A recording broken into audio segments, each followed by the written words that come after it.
The only really. community I've ever been part of was the Ultima Online community. The what community?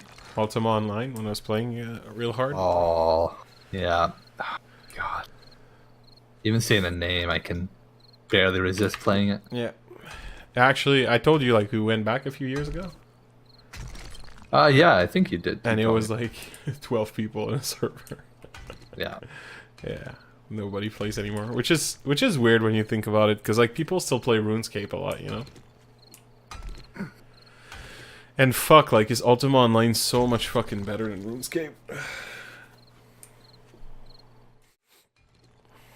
God, the amount of time I spent just blacksmithing.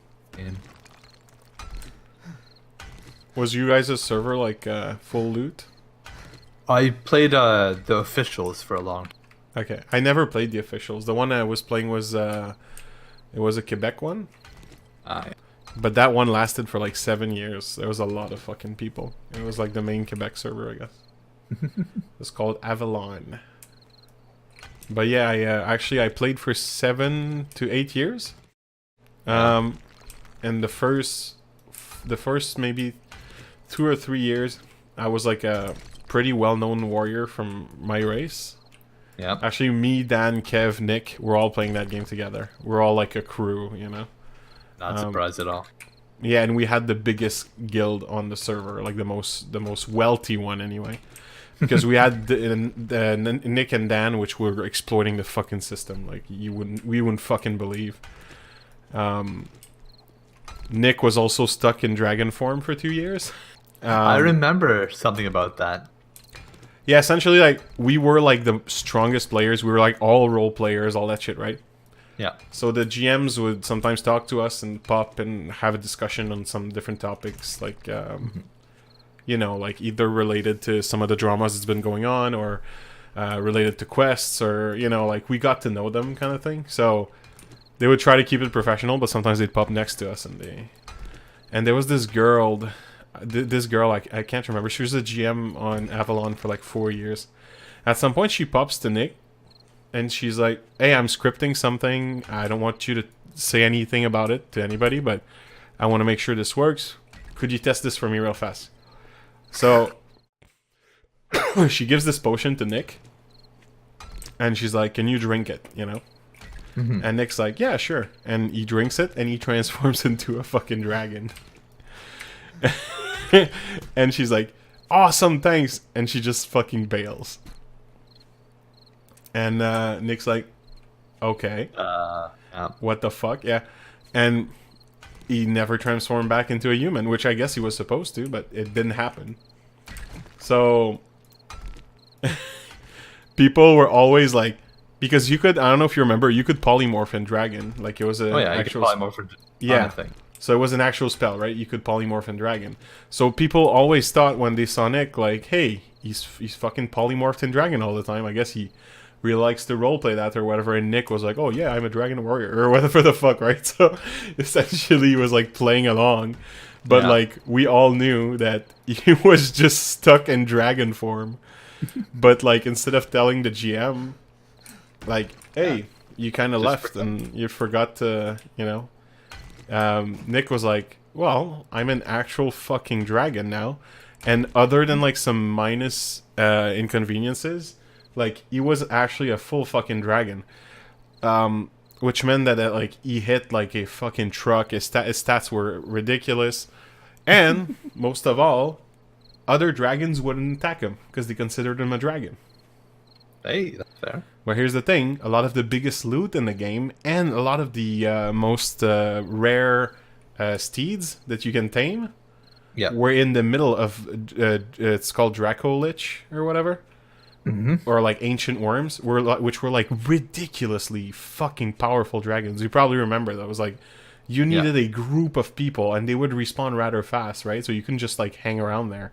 They would actually really fucking, like they could one-shot some of the guys with the hardest plate mails and shit. So long story short, Nick was actually like, hey, they don't attack me. And he started farming those fucking treasures and those Zostriches or whatever. Like all the rare steeds. So people are like, how the fuck did you guys get this rich? Nobody ever knew. Nobody ever knew but us. And that Oh, was you're also, expert. here's another thing that was also funny. Do you remember that you could put an invisibility spell on runes? On rune. Yeah, you know runes, the recall runes? You could Yeah, the recall runes. Yeah, so you could cast an invisibility spell on those and put them on the floor and they would be invisible, okay? Remember what happens when you step on a rune? It teleports you to whatever the fuck place you marked it as, right? I don't think that happened in the main game. That may have been just a custom script. Okay, okay, yeah, it's possible. In our server, you could put a recall rune on the floor and mark it and make it invisible, and it would teleport you to whatever place was marked, right? Huh. So Nick had marked it in the middle of like 5 fucking Draco Lich. Okay? At the top of like the hardest fucking dungeon mountain or whatever. But since he was a dragon, nobody fucking attacked him. So he had marked all those runes, and whenever we had our giant castle, people would hide themselves invisible next to our door, wait until we got there, and tried to sneak in when we opened the door. Yeah. And then as fuck you shit do. up, right? But here's the thing, is like every time Nick would come to our castle, he would open the door, just type lag in caps lock, and you would see 1 or 2 dudes unhiding and running the fuck in, right?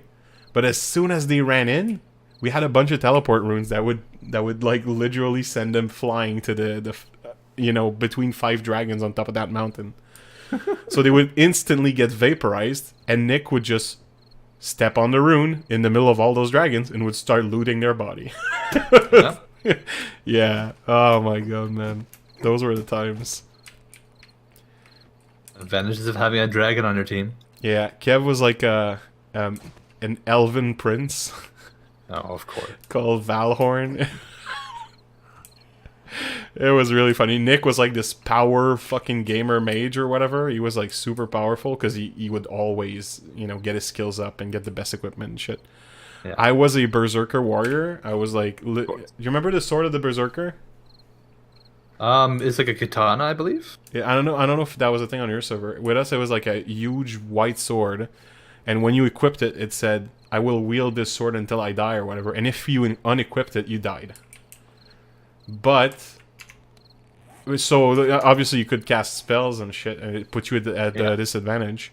But you would hit like 40, 45 HP per hit with this. I mean, someone would just have to cast Paralyze on you, put you in a firewall, you're essentially dead. Because you can't unequip your sword to get yourself out. Because you die if you do, right? But I was this berserker fucking warrior. You know, I was like a known warrior on that server. And Dan was like a weapon master or whatever. We all had like our own reputation. It was actually really cool. So it was a really cool time of our existence. Is rushing back home to play Ultima Online, you know, and we had this like huge community. It's so fucking fun, dude. It's probably some of the best like MMO times of my entire life. Like, you know, like Lineage 2 was a superior game in my opinion. It's the best MMO ever created. But again, like, you know, that's like very feels based.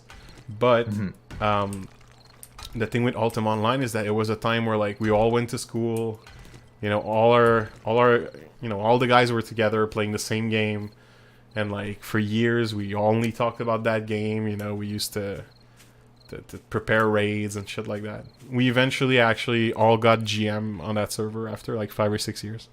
Yeah. We became game masters. I was in charge of quests. Dan was in charge of scripting and other stuff. Nick, same thing. He was doing some scripting for them. I was doing animation and quests. And Kev, I don't think Kev ever got GM. No, I don't think so. Kev was still the prince. I don't know. I could be wrong, but I think we were all GMs and Kev was still like the prince of Moonglow. The reputation, a good reputation, right? Yeah. But again, like Kev was a fucking noob in Ultima Online, but he was the prince, and he was playing the prince pretty well. Like he was invested. He was good at that, I think. Good. I always hear stories of Kev getting salty, so it's good to hear a story where he actually got to... Kev gets salty a lot. But that, he was, again, like, he was pretty good in his role, I think. And he was a big part of our group, you know, so we had a lot of fun. It was good times. Simpler times. It was the best of times. Yeah.